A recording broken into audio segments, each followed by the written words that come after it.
Fala pessoal, bom dia, boa tarde, boa noite para você que está assistindo esse vídeo. Hoje estamos aqui com ele, Marcos Degli, Marcos Tailandês. Salve, meu parceiro. Ô, tamo junto, meu parceiro. O homem tá na casa agora, né? Tamo junto, meu irmãozão. Meu parceiro, queria que você iniciasse agora aqui o vídeo, por gentileza. Se apresenta pro pessoal, o pessoal que ainda não te conhece, daqui a pouco tá chegando no Contender, que sabe no UFC. Então já se apresenta aí pra rapaziada do canal que ainda não tá ligado quem você é. Meu nome é Marcos, mais conhecido como tailandês, né? Algumas pessoas me conhecem por Marcos Degli também, né? Que é um sobrenome que a gente usa. Um sobrenome que vem do meu padrasto aí, ele que me criou. Então é uma homenagem que eu fiz pra ele e ficou aí, né? Tenho 26 anos de idade, treino desde os meus 12 anos.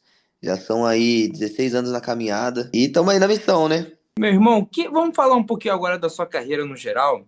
Analisando um pouquinho o seu Tapology, tá constando que você começou sua carreira amadora no MMA em 2019 pelo Future, que é um evento que tem um certo renome, até porque já teve lutadores como o Caio Borralho, por exemplo, e logo depois você fez duas lutas pelo SFT, e coincidentemente uma delas é com outro lutador já do UFC, que é o André Mascote. Queria que Isso. você falasse um pouquinho de como foi esse seu início de carreira, de como você tomou essa decisão, como é que foi também para sua família essa aceitação de você decidir se tornar um lutador profissional de MMA. Certo, desde moleque eu sempre gostei muito das artes marciais, eu assisti o TUF em casa, então eu sempre gostei bastante.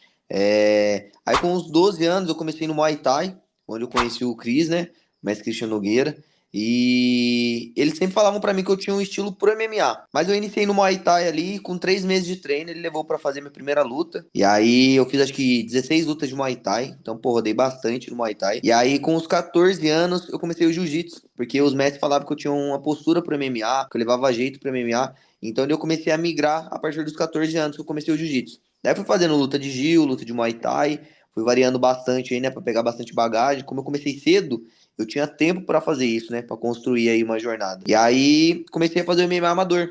Então ali tá 2019, porque é umas lutas mais importantes, né, que entrou, mas eu tenho luta de MMA aí desde meus 16 anos de idade, pô. Meu irmão, e curiosamente, quando você acaba fazendo essa migração pro MMA profissional, você, nas suas cinco primeiras lutas, você fica com um cartel negativado, né? Você acabou ficando com 3-2 e começa a sua carreira com duas derrotas na sequência. Queria saber que você falasse pra gente como é que foi no início essa questão da derrota, né? Até porque muito lutador, o maior medo é justamente esse, né, da derrota. E É, você começar a carreira com um cartel negativo e posteriormente você fazer essa virada de chave que depois que você perdeu a terceira luta, nunca mais parou de vencer. Seja por nocaute, finalização, só me decisão. descobriu o caminho, né? Exatamente. Mas como é que foi para o jovem Marcos ter essa noção e parar para perceber, caraca, cara, tem alguma coisa de errado? Talvez eu esteja perdendo muito peso, talvez seja uma questão mesmo de um ajuste técnico. Como é que foi na sua cabeça lidar com isso? Pô, eu fiz 11 lutas de MMA amador, semi-pro, né?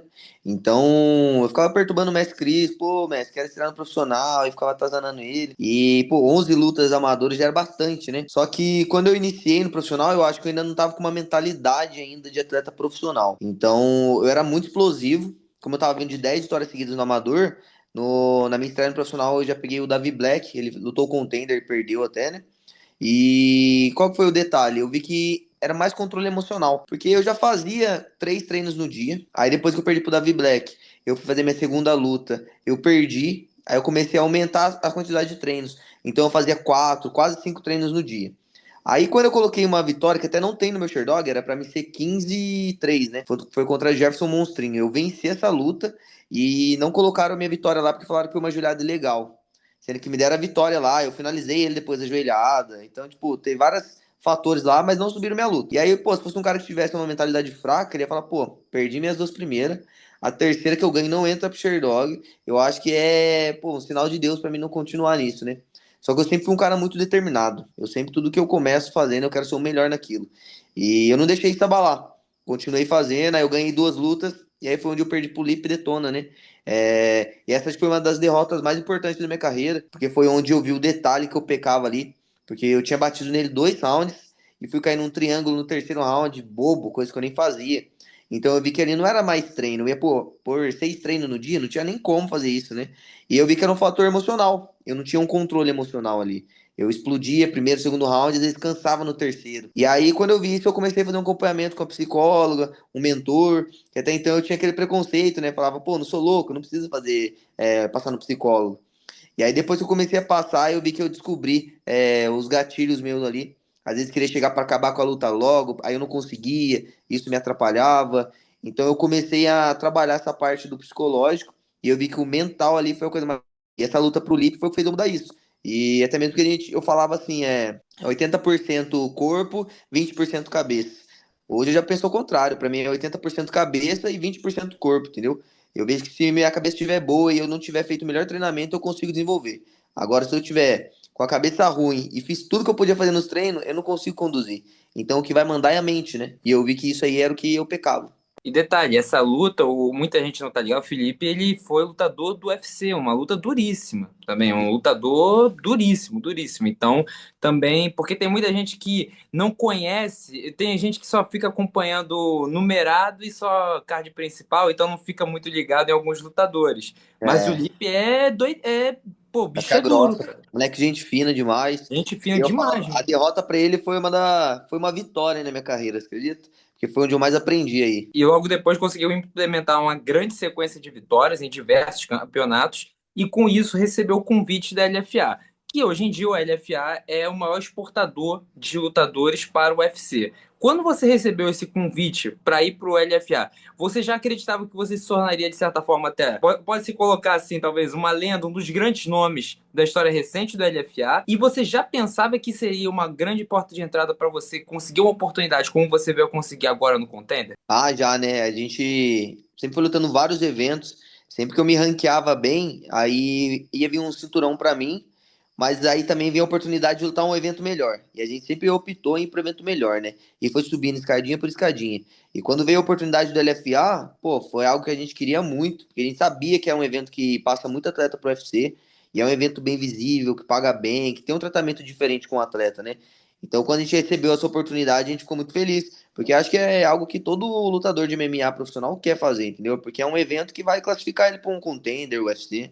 E até você começa muito bem. Assim, a sua trajetória no LFA é irretocável. São seis lutas no total, com a maioria, mais da metade sendo por nocaute. Então, assim, Só pedreira. só pedreira, não, assim, já só pegou nome. Para quem acompanha LFA, tá ligado. O Alisson Murilo, por exemplo, luta difícil, foi a sua segunda luta, né, da organização. E o mais interessante é que você consegue essas duas primeiras vitórias, tem duas lutas canceladas posteriormente, e com isso, logo na sequência você faz mais uma luta e já pega a disputa de cinturão contra o Lincoln, também parceiro meu, salve pro Lincoln lá da BTT, gente boa demais. Gente fina E mesmo, moleque bonzinho demais. pô, gente boa demais. Infelizmente, você acabou sendo malvado com ele, meu parceiro acabou sendo malvado com ele. Antes dele do que eu, né? Mas assim, quando você recebe essa oportunidade de disputar o cinturão, você já achava que já estava pronto para ir pro UFC ou você achava realmente que tinha que ainda fazer mais duas lutazinhas e pegando mais casca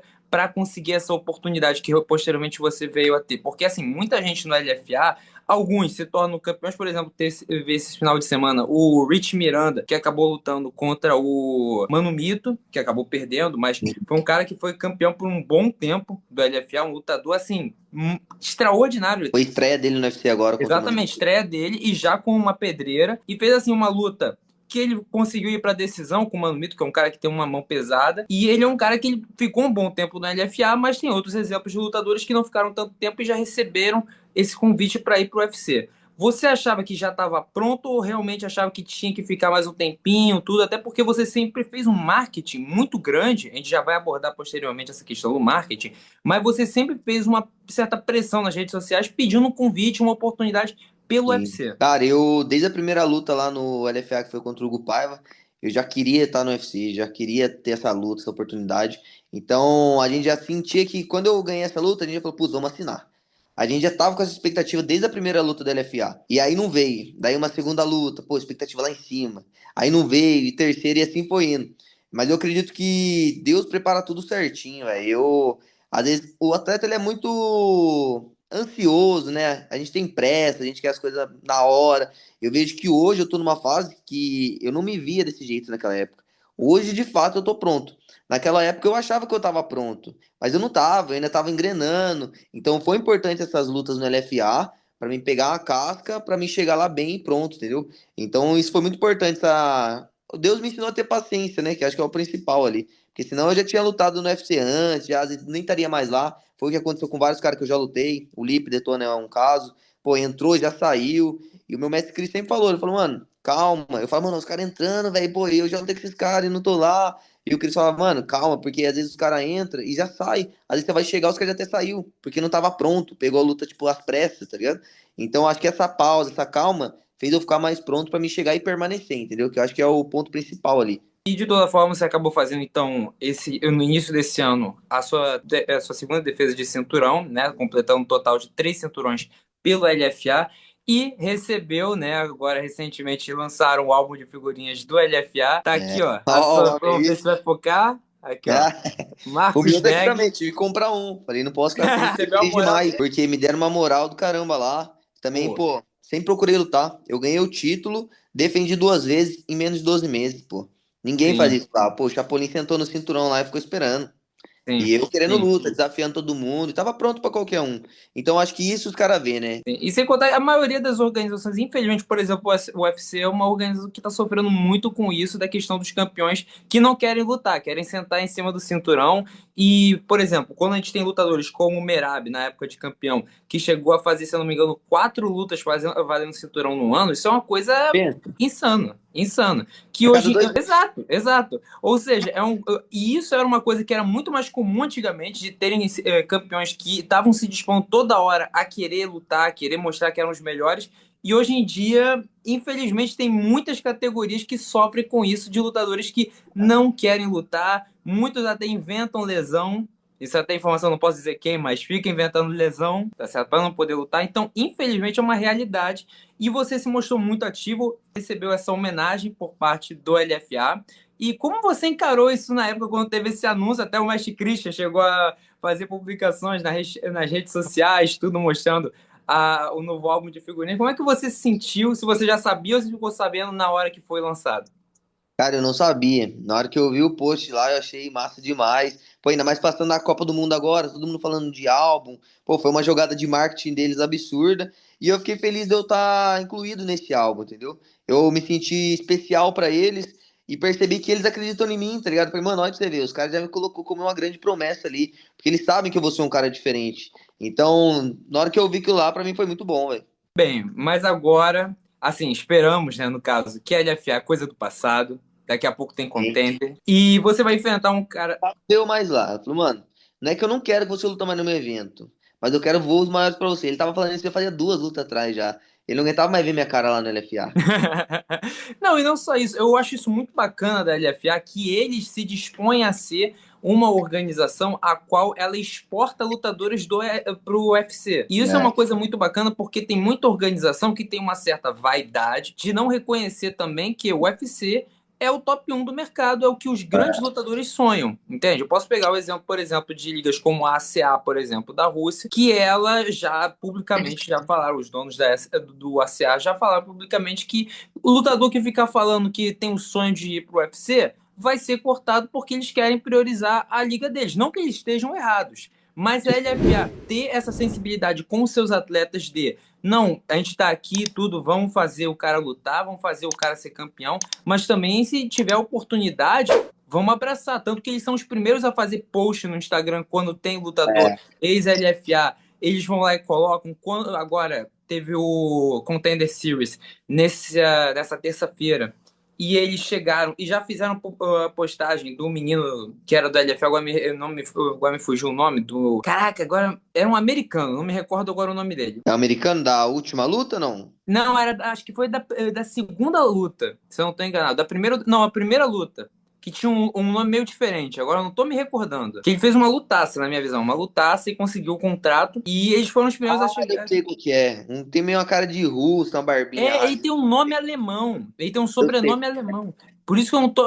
Alguma coisa 31 anos, eu Nod. acho, ele tem. Ele tem 31 anos. Acho que o Dana White ainda falou, pô, sua idade já tá nas últimas aí. eu vou contratar Isso. você que eu quero ver o que você pode mostrar na organização. Isso, exatamente. E o LFA foi um dos primeiras organizações a chegar e pô, postar lá no seu Instagram que ele foi contratado. Eu acho isso muito bacana, muito É. bacana. E falando de contender, né? Você agora vai enfrentar o Paris Moran, que é um americano 14-3, e o seu cartel, apesar da história lá da joelhada, oficialmente seu cartel 14-3 igual ao dele. E ele que é um lutador que é bastante rodado, apesar de não ter feito lutas em grandes organizações, mas teve uma carreira consistente, principalmente no Fury, que ele conseguiu 14 vitórias e apenas 3 derrotas. Como você enxerga essa luta se desenvolvendo? Como você pretende acabar com a luta? Assim, óbvio, Dana White Contender Series é outra parada, não é Bomba! só ganhar. Pô, se Deus quiser, tu conseguir manter essa sequência de nocautes e dar um grande show pro Careca. Mas assim, como você enxerga essa luta se desenrolando e como você vê esse seu adversário? Ele é um canhotinho, né? Mas ele é um canhoto que ele não é aquele cara que pega de contragolpe, que é habilidoso. Geralmente canhoto é muito habilidoso, né? O jogo dele é um jogo mais padronizado ali. Ele chuta bastante de esquerda e jab direto. Jab direto, chuta. É esse padrão que ele faz. Não costuma fazer muito grappling. Então, tipo, ele é um cara que não leva a luta pro chão, ele é mais striker mesmo. E eu achei que é uma luta boa que os caras colocou pra mim. Uma luta que eu vou poder propor uma trocação ali e conseguir fazer o nocaute que a gente quer, né? Como ele é um cara que ele não leva muita dúvida, isso é um defeito do jogo dele, tá ligado? E a gente é um cara que a gente leva muita dúvida. A gente tem um grappling muito bom, a gente nocauteia com o joelho, com o chute, com as mãos. Então, tipo, essa dúvida que eu levo para meus adversários é o que faz eu conseguir construir o nocaute. E como ele é um cara que já tomou flashdown em todas as lutas dele que a gente assistiu, todas as lutas, se ele fez 5 rounds pelo cinturão, ele tomou flashdown em todos os rounds. Cara, o queixo dele já tá mole. Só que a minha mão não vai ser flashdown, né, velho? A minha mão vai ser pra ele descer e a gente conseguir ali o nosso contrato, né? Então vai ser aquela mãozada assustadora, olhar pro Dana White, falar, pô, cheguei na parada aí, sou o problema da divisão. E, pô, sonho entalado desde os meus 12 anos de idade, né, velho? Então, essa vontade acumulada, essa energia que eu venho acumulando desde a primeira luta do LFA, eu acho que eu vou poder deixar tudo lá dentro do cage e mostrar o porquê que eu tô lá, qual que é o meu propósito, né? Sendo que eu sou um cara que eu luto pela minha família, velho. Então, eu vou chegar lá, não vou deixar esse cara roubar o que é meu, velho. Infelizmente ou felizmente, ele vai ter que tomar uma surra, né? Meu parceiro, vamos falar aqui um pouquinho de UFC, sem querer se precipitar, mas é o seu grande sonho, então é inevitável a gente falar da sua divisão, tá certo? O Certo. Peso Mosca foi uma organização que, por um bom tempo, isso teve um grande problema, não é? Que comercialmente não era muito rentável, tanto que o Demetrius Johnson foi quem estreou o cinturão da divisão, ficou por um bom tempo defendendo o seu cinturão. Porém, assim, o cara fenomenal, outro nível, assim, lutador lendário, lendário da história do UFC, mas comercialmente não vendia, tanto que teve muito Fight Night que teve disputa de cinturão dele. Isso era uma coisa que para a organização não era positiva, tanto que o peso mosca chegou a quase ser extinto. Teve essa É, questão por um bom tempo. E a gente pega também, depois que ele saiu, a gente teve quadrilogia de Davidson Figueiredo com o Brando Moreno. Tivemos também, por exemplo, Pantoja, recentemente aqui no Brasil, sem ter adversário, tiveram que buscar o Steven Erceg, que estava lá atrás no ranking. Então, assim, por um bom tempo, o peso mosca ficou à mercê de grandes estrelas, não tinha um grande nome dentro da organização. Óbvio, geralmente o campeão, como Davidson Figueiredo, Moreno, Pantoja, eles sempre reinavam, tinham seu reinadozinho, mas não tinham grandes desafiantes. Porém, de uns tempos pra cá, foi só você querer chegar aqui no UFC, tentar bater a sorte lá no Contender. Agora a divisão ficou uma das mais interessantes do UFC. é. Porque se a gente pegar, a gente vai ter agora uma luta importantíssima, já no mês de setembro, Brandon Moreno, Joshua Van contra o Alexandre Pantoja, a revanche, podendo Pantoja conseguir recuperar o seu cinturão. Porém, fora ele, temos também Manuel Cap, que vem de um nocautaço, contra o Kyoji Horiguchi, que é um lutador Duro pra caramba. fenomenal, fenomenal. Eu sou muito fã do Kyoji Horiguchi desde a primeira passagem dele. Desde a primeira passagem dele, eu já era fã dele. Você pega o Royval, que ainda assim é um lutador dificílimo, dificílimo, um boxer de altíssimo nível. Até o Moreno também tem sua relevância. E você pega, por exemplo, Temirov, que chegou e nocauteou o Steven Erceg recentemente e vem 3-0 no UFC. O Bilal Hassan, que esteve agora nesse último contender, foi contratado e foi considerado, como dito até pelo próprio Dana White, o maior o favorito da história. É asiático? Isso, lá da Indonésia. É, a Indonésia. Rapazinho Isso. habilidoso, nocauteou com direto, né? O carinha foi chutar a coxa. Isso, exatamente. Exatamente. Deu um direto e finalizou no ground and pound. E assim, um lutador dificílimo. Então, assim, a sua divisão acabou ficando uma das mais competitivas dentro do UFC. Como você vê essa atual realidade da divisão, caso, obviamente, você consiga esse contrato com o UFC, como você se vê um caminho para o cinturão? Cara, a nossa categoria tava escasso mesmo de adversários a nível de Pantoja, né? Do Breno Moreno. Até que ficar fazendo várias lutas entre eles ficou um negócio chato, maçante, né? Até acho que isso que tirou um pouco o hype. O que eu vejo que acontece muito, e acredito que tá mudando agora, é os atletas não ter mídia, velho. Isso pega muito, porque daí você não vende o peixe, tá ligado? Não adianta. Então você vê o Davidson Figueiredo mesmo, você vê o Instagram dele, ele não posta direito os bagulho, posta qualquer coisa, não tem um direcionamento. E isso atrapalha no marketing de uma luta, tá ligado? Que nem eu vi esse carinha que assinou ontem pelo Contender. Pô, ele já é um cara bem visto no Instagram, divulga, tem bastante gente que acompanha. Então já vai levar uma mídia, um público pro UFC agora junto na nossa categoria. Eu mesmo, pô, trabalho muito minhas mídias, então isso já vai levar mais público. Porque não adianta, velho. Passou a fase do cara ser só lutador. Pô, eu sou só um bom lutador. Não é, mano. Hoje em dia você tem que saber se vender, você tem que ter business ali, ter uma mídia boa. Não é só você lutar, velho. Só lutador tem um monte, tá ligado? Agora, um lutador que é bom, que fala do adversário e vende a luta, tá ligado? São poucos. E é isso que vai fazer diferença. Então, eu acredito que a nossa categoria agora vai mudar muito com isso. Vai ficar uma categoria aí mais disputada. Que nem eu só via mesmo as disputas ali do quê? Do 7-7, do Cardão. Parece que só dá o 7-7, só fala do 7-7, tá ligado? Então, a gente chegando ali, mostrando que a gente não é só um cara que conduz por pontos as lutas, que a gente tem poder de nocaute. Então, tipo, é um diferencial meu. Vou chegar pra nocautear, pra finalizar a luta. Porque é o perfil do UFC. O UFC gosta de cara que acaba com a luta, não quer luta por pontos, tá ligado? Então vai começar a vender melhor as nossas lutas. E a gente ser mais valorizado também, né? Porque a nossa categoria é pouco valorizada. Agora eu quero uma opinião sua, uma visão sua de um tema bastante polêmico que já foi dito por diversos lutadores, como por exemplo Renato Moicano. Na sua visão, o quanto hoje o UFC é um produto e o quanto ele é uma liga de MMA? Porque assim, antigamente a gente pegava muitos campeões, os quais não eram tão famosos assim nas redes sociais, mas mostravam dentro do cage que eram lutadores diferenciados. Porém, hoje em dia, cada vez mais as mídias sociais fazem diferença. Você pega o exemplo, por exemplo, do Evloev, que é um cara que vem de uma grande sequência de vitórias dentro da organização e não consegue disputar o cinturão. Apesar de aqui agora estar com o papo que ele vai finalmente enfrentar o Volkanovski, mas de toda forma, olha quanto tempo levou para ele receber uma oportunidade, entende? E também tem isso, ainda Isso. tem essa questão. Ainda tem essa questão. E outro, por exemplo, até o próprio Ankalaev. O Ankalaev era um que era tido como bicho-papão da divisão, recebeu 3 oportunidades, fez uma luta patética contra o Jan Blachowicz, já foi para o final da fila. Agora, a questão das mídias, por exemplo, muito se fala da Fight Nerds, porque antigamente era o quarteto, hoje em dia já é um trio, e eles estavam naquela grande sequência de vitórias e principalmente tinha muito engajamento em cima. Tanto que o Carlão, por exemplo, tem 2,1 milhões de seguidores dentro do Instagram, coisa que pouquíssimos lutadores dentro da organização têm. Então, para você, o quanto isso faz diferença na hora de assinar um contrato para uma luta melhor ou pior dentro da divisão? Ah, acho que 100%, né?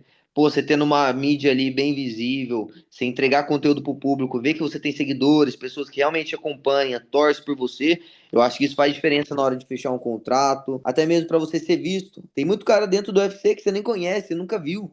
Parece que o cara nem tá no UFC, porque o cara não tem uma mídia, não posta nada. Você falando, como assim, tá ligado? E os mundos modernos agora, né, é isso, velho. Não basta o cara ser só um lutador, mano. Só lutador tem um monte. Você vai ver lá, 30 lutador. Só que daí você vê um lutador que tem uma mídia, aquele cara que chuta o cara e mexe com o cara, tira uma onda. Por isso que eu falo que o UFC agora eu acho que não é. Ele agora é um produto de fato. Não é só você chega e luta, é um bom lutador. Não é isso mais. Você tem que dar um show. Então você tem que saber se vender. E o UFC sendo um produto, você tem que entregar, né? Você tem que ter essa entrega pra eles ali. Senão vai ser um cara que eles vão deixar ali congelado, não vai pôr pra lutar, vai ficar enrolando. Agora você vê, tipo, o Carlos Prates mesmo. Ele é um cara que ele vende muito. Quantas vezes ele já não lutou? Olha o up que deu na carreira dele, tipo, em pouco tempo, tá ligado?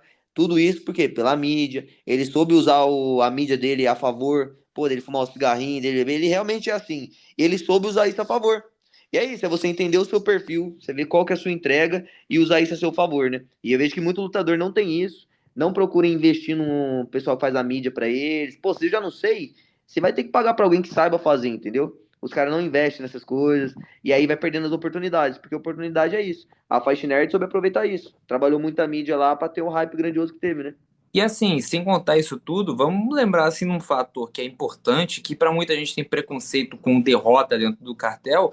O Carlos Prates, ele teve um número significativo de derrotas antes de chegar no UFC. Sim. E acredito até que se não fosse essa mídia em cima dele, talvez ele demorasse mais para conseguir chegar no status de receber essa oportunidade pelo cinturão. Isso é uma coisa que tem que ser dita. Então, assim, ele soube trabalhar muito bem, fora de ser um lutador, assim, não preciso Fenomenal. falar.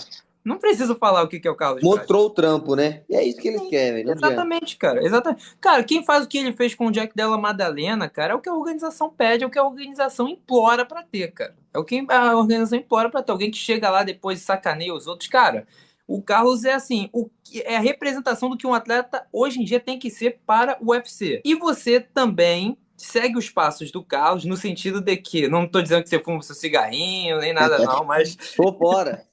eu tô ligado que você é o cara mais família aí. O Best Christian já me passou as dicas. Mas de toda forma, você tem um estilo muito peculiar que é um pouquinho diferente da sua divisão, que é o poder de nocaute. Apesar da gente ter lutadores como o Tebirov, que vem de um nocautaço em cima do Steven Erceg, você pega o Manuel Cap, que estava perdendo a luta contra o Kyoji Horiguchi, e conseguiu uma mãozaça, ele que é um cara que tem uma mão muito potente. Como você vê essa diferença que por muitos anos a gente não tinha isso dentro do peso mosca? Esse pessoal que tem assim um power shot de assim acabar com uma luta com apenas um soco. Você tem mais na minha visão do que o Temirov e se iguala bastante ao Manuel Cap. Você acredita que isso aí é uma questão de treinamento ou até uma questão genética de predisposição? Eu acho que na verdade é o conjunto das duas coisas. Eu acho que é um pouco da genética. Eu já não tenho aquelas pernas largas, musculosas, mas eu tenho o tronco largo, tá ligado? Então acho que isso gera uma potência nos meus braços maior. E a parte de treinamento, pô, eu trabalho muito preparação física, trabalho os meus treinamentos de boxe, é tudo colocando força mesmo, potência. Eu não faço nada só pra tocar o aparador, é tudo pra moer. Então acho que eu acostumo meu corpo a trabalhar com essa potência. E aí, com vai passando o tempo, eu acho que você vai criando mais resistência ali, mais musculatura nessa parte, se desenvolve mais.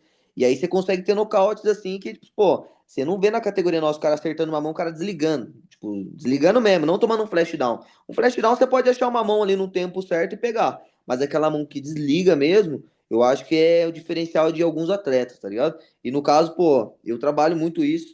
Eu acho que isso vai ser o que vai fazer eu ter um hype grandioso, igual o Carlão. Vamos chegar para ser diferente, entendeu? Pô, vamos chegar nocauteando, levando, tipo, dúvida pros adversários. Porque, assim, eu sou um cara que eu tenho um grappling muito bom. Pô, minhas primeiras lutas eu finalizava. Só que eu venho confiando tanto nas minhas mãos, na minha parte em pé, que, cara, eu gosto de nocautear, velho. Isso é uma coisa que não tem comparação. Você finalizar o cara vai dar três tapinhas, é humilhante, pô, é legal, mas não é igual você nocautear, velho. Você nocautear aquela energia ali, você vê o público tudo doido com aquele momento, eu acho que é o que mais me dá essa energia, tá ligado? É o que eu gosto de fazer. Então, por isso que eu venho propondo muito a minha trocação, venho melhorando o meu boxe. Pô, comecei a fazer só o boxe com o Bambam agora, ele que vem afiando minhas mãos. O Cris, que afia o meu Muay Thaizão, pô, que daí eu estou completo, chuto, joelhada. Então, quando a gente aprende a trabalhar isso, trabalha com uma preparação física, consegue puxar essa potência, eu acho que é algo que vai fazer diferença na nossa categoria, porque não tá tendo. A gente consegue pontuar, né? Pô, é o Cap, o outro cara lá, é um ou outro que tem esse poder. Agora, Marcos, fala aqui pra gente. Me diz uma coisa. Como você vê? Me diga aí três nomes que você acredita que você passaria para conseguir chegar até esse cinturão do UFC. Três grandes lutas que você acredita que você conseguiria levar melhor. E principalmente, hoje, na atual condição, pô, passou no contender, Hunter Campbell já te liga e fala: Ó, a gente precisa de você de última hora. Me fala um nome que você acredita que se você pegasse hoje, você teria condições de ganhar dele. Dentro do top Pantoja. 15 Eu nem penso. do UFC. Pantoja. Eu acho que é uma luta que eu gostaria muito de fazer. Que eu queria provar que eu posso passar por cima dele. Fui num podcast uma vez e eu falei de uma maneira que o povo se interpretou mal, ficou chateado comigo, o povo escrachou eu. Que eu falei que ele tinha uma forma de lutar em pé, uma forma burra, né? Só que eu não quis chamar o cara de burro. Eu falei que, tipo, eu acho que ele é muito briguento em pé E isso fica muito 50-50. Pô, pode sobrar uma mão, é algo perigoso, tá ligado? E eu acho que o meu jogo encaixa perfeitamente com o dele, porque eu tenho um grappling muito bom, então eu consigo desvencilhar, consigo finalizar, e o meu poder de nocaute, porque ele toma muito golpe, ele é muito parado, né? E é isso que eu quero um cara que fica parado na minha frente pra me enfiar a mão, tá ligado? Agora, como eu movimento muito, eu tenho um jogo de perna que eu trabalho com o Bambam, eu acho que é o jogo que anular ele, tá ligado? Porque ele anda muito pra frente, vai pra treta. E aí, se você dá um passo pra trás e sai pro lado, ele passa, tá ligado? Porque ele só anda reto. Então, eu acredito que ia ser um jogo interessante pra mim lutar aí. E pra provar pra todo mundo aí que desacreditou de mim, falou, pô, você nem é o campeão, não sei o quê. Mano, eu queria provar pra esses caras que eu sou o terror, tá ligado? Eu já tava, sinceramente, quando eu preparei essa pergunta aqui, eu já tava achando que você ia responder isso, justamente. Mas, ó, Mas, o meu adversário agora do Contender, ele treina com o Josh Avan, né? Ele perdeu pro Josh Avan em 2023, se juntou na equipe dele agora lá. Eu posso bater nele no Contender agora e já falo, pô, você é o próximo Josh Avan. Já posso desafiar ele também ali. tá certo, pô, tá certo. Isso aí, isso daí também é marketing. Isso daí é É, chegar, marketing positivo ou negativo, cara, o pessoal pode ficar puto com você, mas tá te dando mídia. É isso que você tem que pensar é o que eu sempre. falo, Então, não é tá. arrogância, tá ligado? Mas é você confiar no seu trampo, no que você faz. Exato, cara. Então, muitos não interpretam isso como arrogância do cara. Mas a gente que vive no mundo da luta, a gente faz isso dentro da academia. Então a gente já sabe que faz parte do game, entendeu? Sim. Marcos, e também, vamos falar a verdade? Isso aqui já foi até dito pelo Luiz Felipe, por outros lutadores também aqui do quadro. Cara, se você não confiar em você, ninguém vai, cara. Você que Ninguém tem que vai. confiar em você, cara. Você que tem que. Você na sua cabeça tem que ser o melhor do mundo. Você pode até não ser, mas na sua cabeça, cara, você tem que ser. Sempre. É a Sempre. visualização. Se você visualiza, você acredita, vai rolar. Exatamente, exatamente. Marcos, agora concluindo a nossa entrevista, queria que você se despedisse do nosso público, mandasse um recado também pro pessoal que vai estar aí na torcida por você agora no Contender. E, por favor, se puder, mostrando também o cinturão do LFA, porque eu acredito que é Aí, ó. curiosidade de muitos, ó. Aí em cima com a luvinha. Aí, ó, essa belezura. Fica aqui em cima da cama pra gente lembrar todo dia. Aí sim, meu parceiro. Então, por favor, se despeça aí do pessoal. Manda um recado também pro pessoal da VTT que tá assistindo. Mestre Christian, forte abraço para ele. Luiz Felipe também já participou. Gente boa demais. O pessoal da VTT, fechamento total. Manda aí um recado pro pessoal, por gentileza. Mano, primeiramente agradecer a oportunidade de apresentar um pouquinho do Marcos Irlandês, o pessoal entender como que é a minha trajetória aí, como que é essa gana, né, essa vontade que eu tenho de estar lá dentro. E convidar todo mundo para assistir minha luta, pô, dia 22 de setembro. Separa aí, chama a família, os amigos, faz a festa, que eu garanto o show aí. Quem for assistir, pode esperar um nocaute aí no primeiro round. É isso, pessoal. Novamente agradecendo o Marcos por ter participado do nosso quadro hoje. Galerinha, já separa, já chega e já separa, ó, a carninha do final de semana, já separa a churrasqueira, que dia 22 de setembro o homem vai estar na área e, se Deus quiser, vai chegar e vai conseguir um grande nocaute. É terça-feira, né? Terça-feira de Terça-feira tá rolando contender. Uma contender. terça-feira de contender. Tá bom, pessoal? Então Chegou é do isso. trabalho cansado, já sabe que tem uma lutinha ali, uma carninha lá. Exato, já separa, já chega, pede para sair mais um pouquinho mais cedo, inventa uma desculpa lá no trampo, arruma um atestado médico falsificado. É, Não posso falar isso, mas já sabem. Então, galerinha, é isso. Dê o like, compartilha com os amigos e não se esqueça, os